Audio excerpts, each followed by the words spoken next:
And in this action plan, they refer several times to not only COVID-19, but now they slip in influenza. Then, of course, they go on with the gaslighting, labeling vaccine hesitancy, this is what they call it, as anti-Western and anti-EU. The vulnerable group among those who should be given priority to take this update vaccine are pregnant women.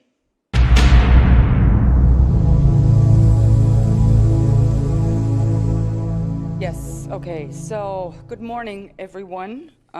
Thank you for coming. We're pleased to have hold another press conference today because of the events unfolding after the committee session of last Monday, when our colleague, who I hope will still be able to join us this morning, asked Pfizer a question, and the answer was really what made the news. Put in a nutshell, the cat is out of the bag. It was a gigantic lie, what they told us, that these vaccines would prevent you catching this virus or would prevent transmission. Well, none of that was true, as it turns out. And based on that lie, all of the mandates, all of the lockdowns, all of the non-pharmaceutical measures as wearing masks, staying at home, curfews, all of that was based on that gigantic lie. And yet, they will not acknowledge it. No, they just go ahead with whatever they want to do with us. I would like to point out a couple of things from the EU Commission's action plan, EU response to COVID-19, preparing for autumn-winter 2023. As you might have guessed, the focus, of course, is still on these hazardous mRNA injections. Well, that's not surprising here. They would like to implement and coordinate effective communication initiatives and strategies to promote uptake of additional injections and complete the primary series of those who have not even begun yet, the unvaccinated. So once again, a particular group of a population is being targeted, and yeah, well, that's what they're trying to do.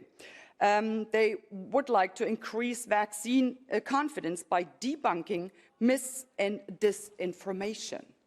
Well, who is spreading the mis- and the disinformation? It is EU Commission, it is the pharmaceutical companies, it is governments, especially in the Western democracies. They are the ones spreading the mis- and the disinformation. They are the ones telling people lies. For what?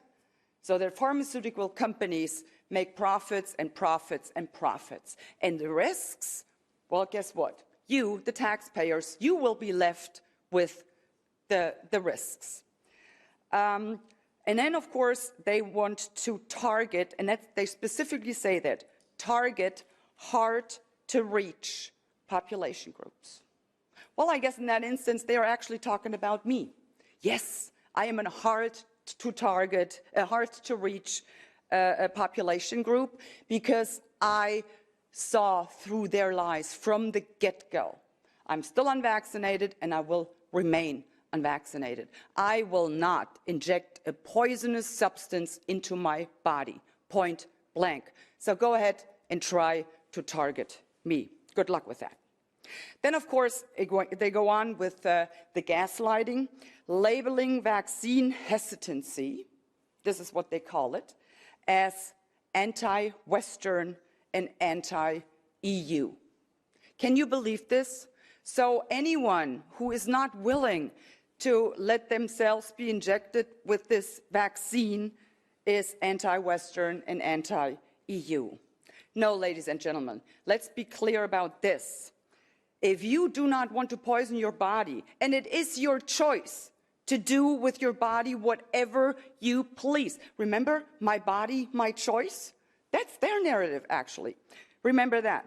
So, if you do not want to take that vaccine, that has nothing to do with being anti-Western or anti-EU.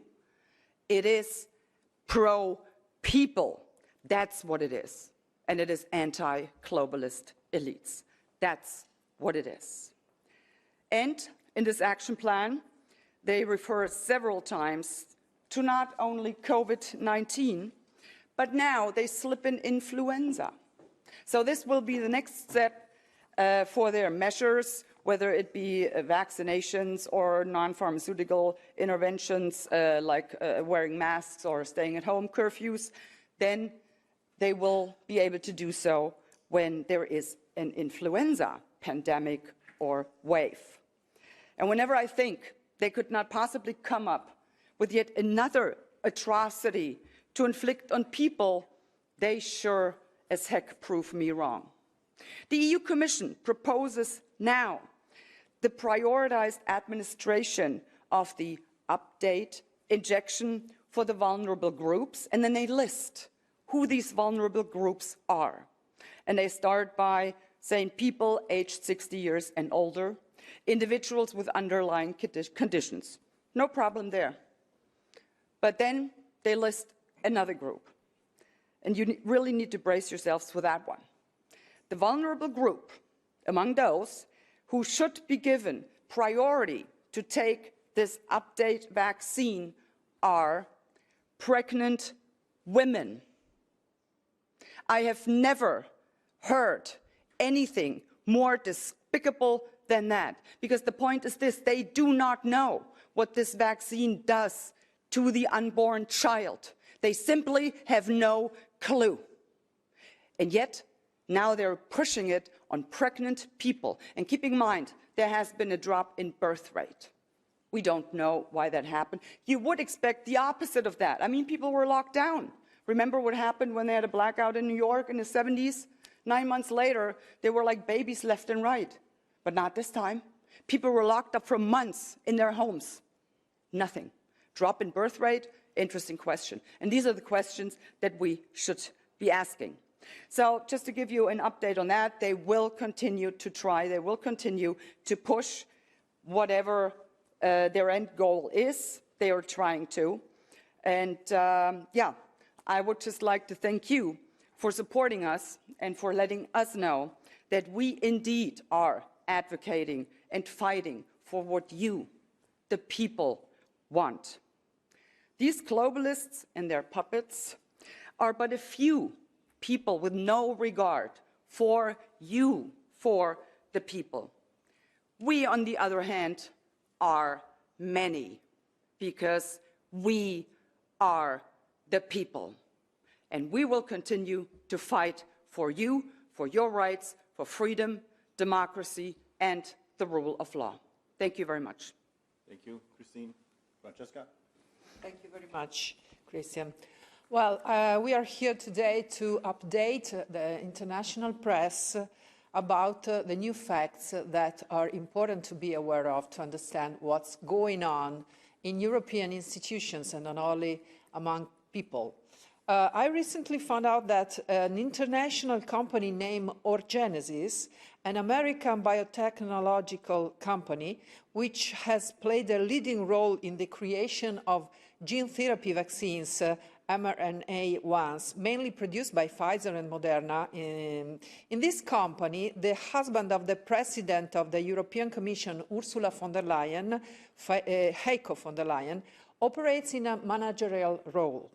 Moreover, Orgenesis carves out a leading role in a project led by the Italian University of Padua, where a new research center for the development of gene therapy and drugs with RNA technology has won 320 million euros of Italian recovery funds for research and innovation. Orgenesis has placed its own medical director on the supervisory board of the Paduan Foundation, that is just Heiko von der Leyen, the husband of the president of the European Commission. The whole project seems just to be tailor-made to finance the research work of the multinational pharmaceutical companies that during the COVID-19 pandemic earned about $1,000 per second by the sale of RNA vaccines. In fact, among the participants, we find many big names in the pharmaceutical sector, as Pfizer, AstraZeneca, BioNTech, Sanofi, and more. And in Greece, too, the same company where von der Leyen's husband has a directive role has obtained 2 years ago large sums by public funds to finance its research on mRNA treatments. I think that after the slew of scandals that are coming to light, starting with the revelation in COVID committee by Pfizer's representative about the common system of off-records negotiations between multinationals and the EU Commission, in blatant and repeated violation of European rules on transparency, to the never-declared conflict of interests of President von der Leyen, whose husband sits in the board of a company that has enormously benefited from the European regulations proposed by the Commission she presides over, ending with the inclusion of the President's husband in the board that manages a foundation created ad hoc to intercept large sums from European recovery funds. I think that it's time that EU citizens have the right to know the truth. I wrote a letter to the chair of COVID committee asking her to invite President von der Leyen to a hearing in front of the Parliament representatives to provide to us the necessary answers and clarifications about these serious issues. I hope that she will answer to me in a positive way, even if I didn't receive any answer yet. But lately, we read the news about the European Public Procurement Office investigating about the EU's procurement of COVID vaccines to face the pandemic. This fact, the only existence of this investigation, casts concerning shadows upon the image of the whole European Commission and on all of EU institutions. In light of all this, I think that the time has come for Ursula von der Leyen to resign from her post and eventually respond to the request for clarification that will be placed on her by the European Parliament in the first place and by the competent judicial authorities then. Thank you very much. Thank you so much, Francesca. Ivan? Thank you very much, dear colleagues, for your introduction speeches. Did Pfizer falsely advertise their product or products or no? Well, we now know that the answer is yes. They did falsely advertise their product. And it wouldn't be the first scandal Pfizer was found. I will remind you, as I stated on COVID committee, 10 years ago, Pfizer was fined in Croatia $60 million for bribing Croatian doctors. Also, they paid more than $2 billion for false advertising before. And there are also many other cases. So, let's go back to the point. How do we know that the vaccines do not prevent transmission? We know since October or November 2021, when there was a big paper published in the Lancet, which stated that there is no statistically relevant difference between the vaccinated and unvaccinated in spreading the disease. We are not really scientists, but now we know. We know since October or November 2021. The question is, how long or when did they start to know that? And as far as we know, they knew it from the beginning. On Monday 10th, 2022, at COVID committee in European Parliament, representative of Pfizer, answering to a question of our colleague Ross, admitted that their vaccine was never tested for transmission. It was not even an endpoint of the trials. In the following days, even the so-called fact-checkers confirmed this, cynically stating that this is nothing new. When it comes to the Commission, it is similar. Representative of the Commission, Mr. Wolfgang Philipp from DG HERA, said on October 13th 2022, at the following COVID committee, I quote, "If you want to have a vaccine that prevents transmission, we could have got it. But it's not there yet. There is work going on in this direction, but it is a completely different design of these vaccines." End of quote. This piece of information, stated by Mr. Wolfgang Philipp, simply confirms that from the very beginning, from the second part of 2020, so 2 years ago, they knew that the products that are being developed will have nothing to do with transmission prevention. Nonetheless, it didn't prevent them from implementing digital green certificates. When it comes to EPPO, European Public Prosecutor's Office, a few days ago, following our actions in COVID committee, European Public Prosecutor's Office decided to conduct an investigation regarding vaccine procurement. This is a step in the right direction. However, the issues with all of this go far beyond the procurement. So what we know now is that Pfizer lied. It can be seen from many statements of Mr. Borla that Pfizer vaccines were presented and promoted as a product that prevents transmission. For example, back on September 8, 2020, Mr. Borla sent a message to those who were skeptical about their product, those who have no intention of being vaccinated. So I quote, "At the end of the day, it is their judgment, but will affect the lives of others, because if they don't vaccinate, they would become the weak link, and that would allow this virus to replicate." End of quote.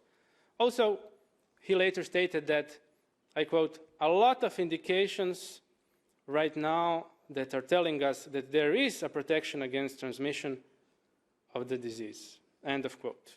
And there are many other examples that before the introduction of vaccine, during the introduction of vaccines, and shortly after, Mr. Burla and the others were presenting their product falsely, that this product has some features which were later proven to be untrue. And they knew it from the beginning that it doesn't have such features. Now we have confirmation from them and also from the Commission.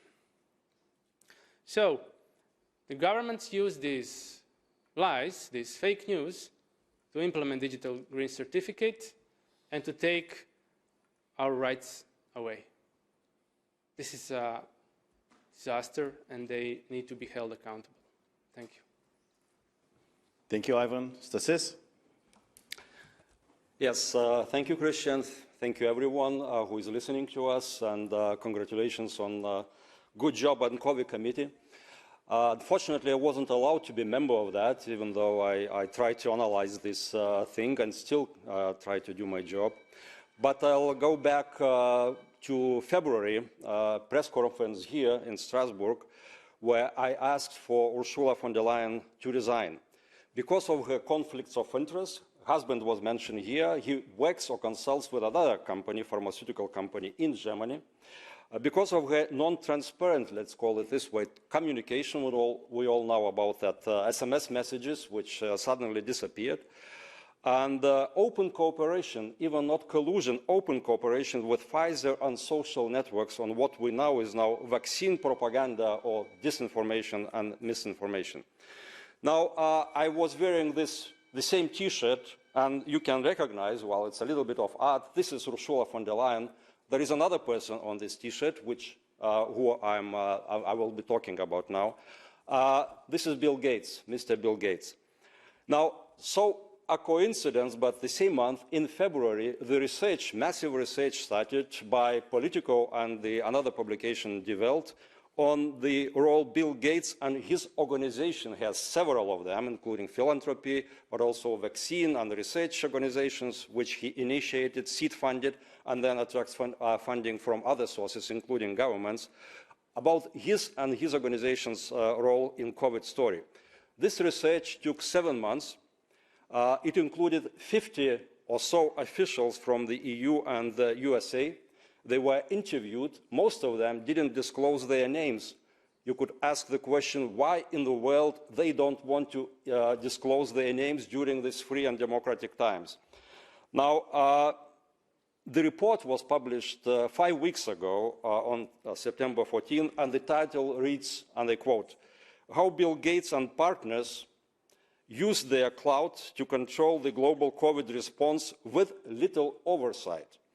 Now, some more specific takeaways from this research and this report, and I quote, "The organization's leaders had unprecedented access to the highest levels of governance, spending at least $8.3 million to lobby lawmakers and officials in the US and Europe."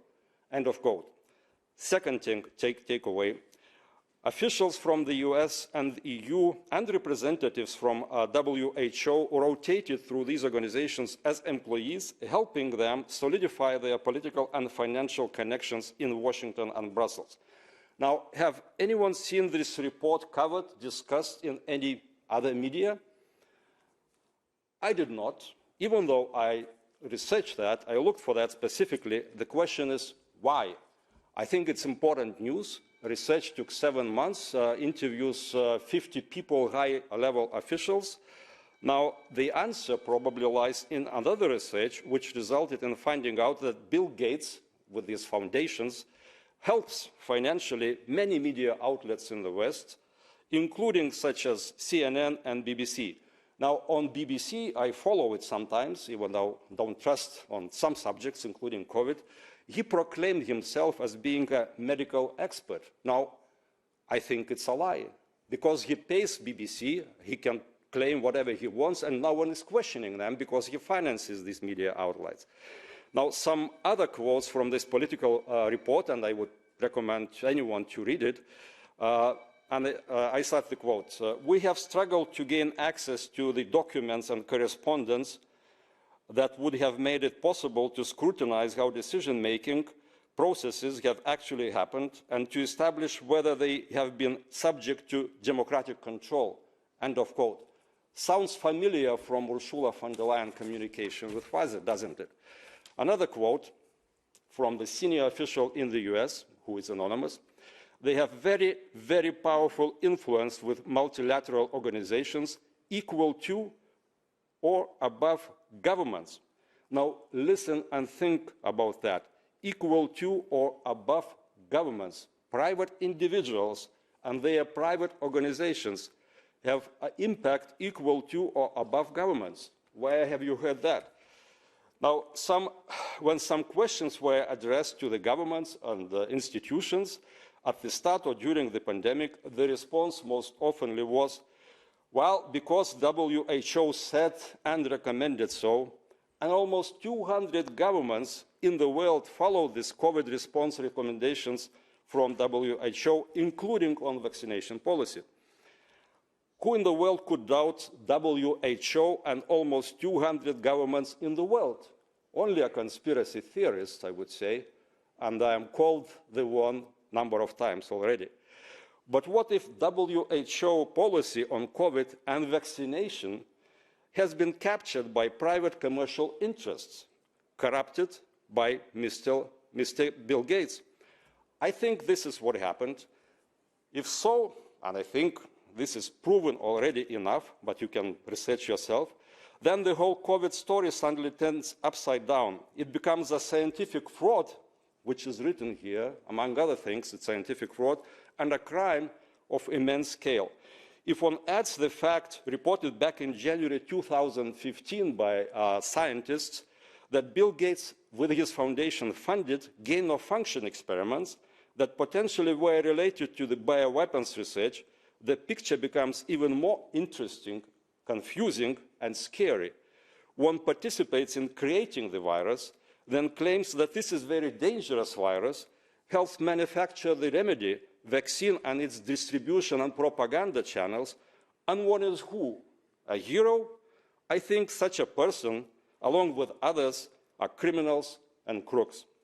In addition, give several million to major media outlets, in other words, corrupt them as well, spread your story, on COVID and you are in control of your business plan. What I do, I look for facts, analyze them. Sometimes it takes some effort and time, yes, and draw my own conclusions and present them to people.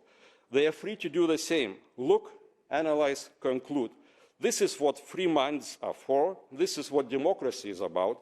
We should stand for that, despite the fact that corrupt individuals like Bill Gates and Ursula von der Leyen tell us. Thank you. Thank you so much, Stasis. Pfizer lied, people died. Governments lied, people died. Ursula von der Leyen lied, people died. This is what we learned in the past week, starting of October 10th, 2022.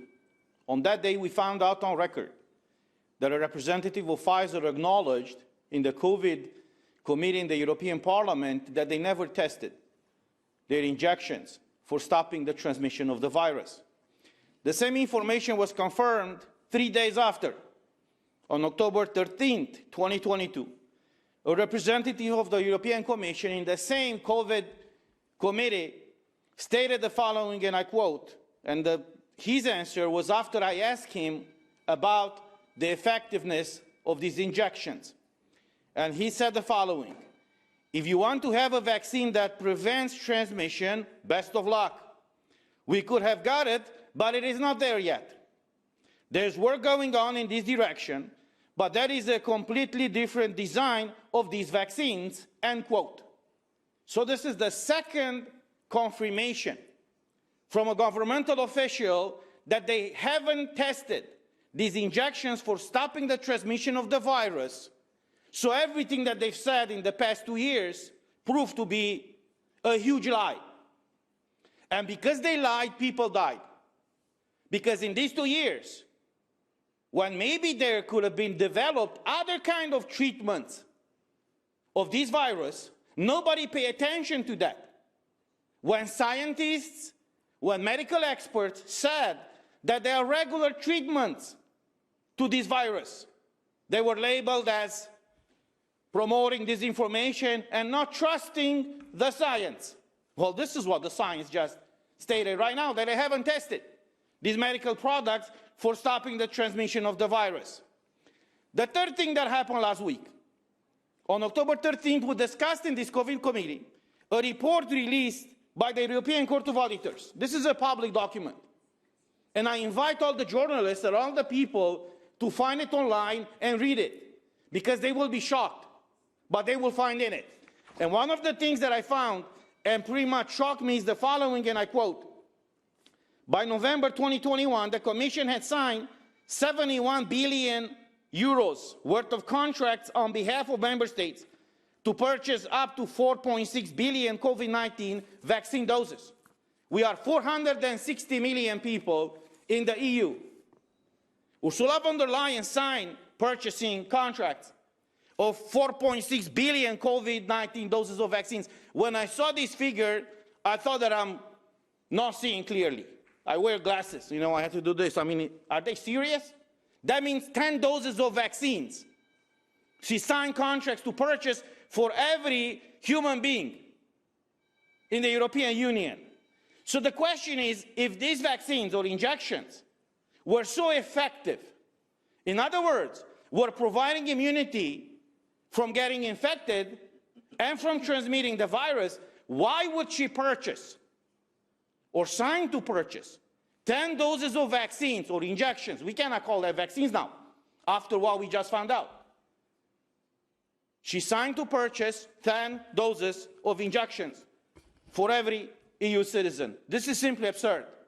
And the fourth thing that we found out is the ongoing investigation by the European Prosecutor's Office, which on October 14th released the following statement, and I quote: the EPPO confirms that it has an ongoing investigation into the acquisition of COVID-19 vaccines in the European Union.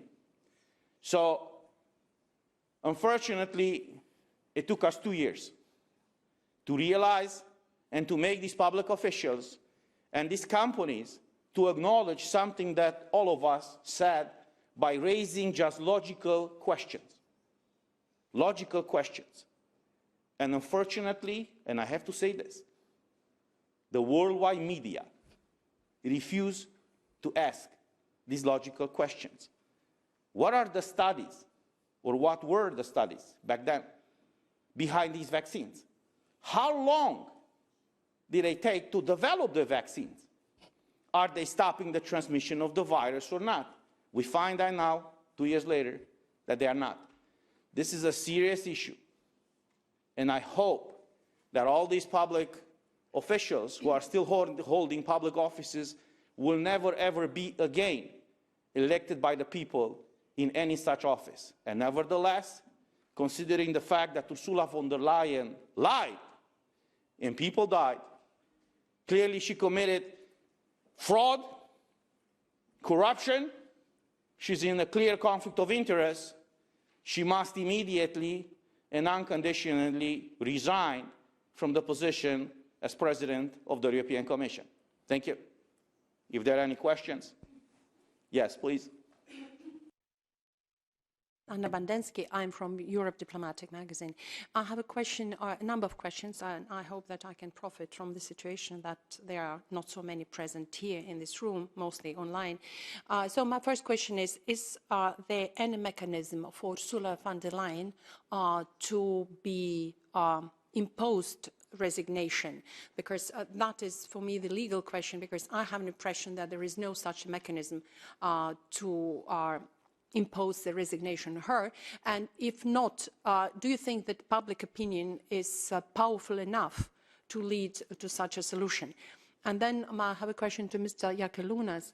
If you cooperate with American Senate in Washington, because there are a number of senators which were also investigating this situation with conflict of interest of American media and world media and Bill Gates and his fund, because he is distributing generously presents, as well presents to scientists who worldwide promoted. And I received information that 800 millions were distributed by Pfizer in presents to scientists who support their products. If it's true, can you comment on that? Thank you. I would like to answer your first question. If there's a way to, a legal way, I would say, that we could follow in order for Ursula von der Leyen to resign. I have to tell you that we are in discussions right now to pursue such an avenue. But more important than that, it's important for the public and for the citizens of the European Union to realize what happened. Because the governments, the national governments, were also complicit or accomplices to this. Because they were the one who allowed Ursula von der Leyen to negotiate on their behalf. So the question is, were the national governments aware of the clauses that she negotiated on their behalf, yes or no? Because if it's yes, then the national governments have a problem. If it's no, then she has a bigger problem. So we will get to the bottom of this, but the most important thing is that for more and more people to realize what happened, that for 2 years, we witnessed the biggest disinformation campaign in the history of mankind. Even during the Cold War, when the West was fighting with USSR, nothing like this ever happened. Billions of people were forced or tricked to be vaccinated or injected with the medical product that we see now. It's not stopping the transmission of the virus. Then what was the purpose of all of these campaigns? These are logical questions that we are asking, and I have to say that more and more people are looking into it. If I may follow up, have you powers, your committee, because you created a COVID committee, do you have legal powers to invite for an interview, open interview, Ursula von der Leyen? The COVID-19 committee is not an inquiry committee. It's a special committee just to see what happened over or during the pandemic. But using, again, public pressures and the position that we have, we discussed with the chair of the committee. Even she acknowledged publicly in some messages on Twitter that she's looking into it, and one of the people that will be calling will be Ursula von der Leyen. If you have anything to add. To add to that, I mean, if Ursula von der Leyen had any shred of decency left in her body, she would, in light of what the public found out about it now, about these contracts and these purchases of vaccines, she would just resign, because that is what decent elected government officials in Western democracy at least do.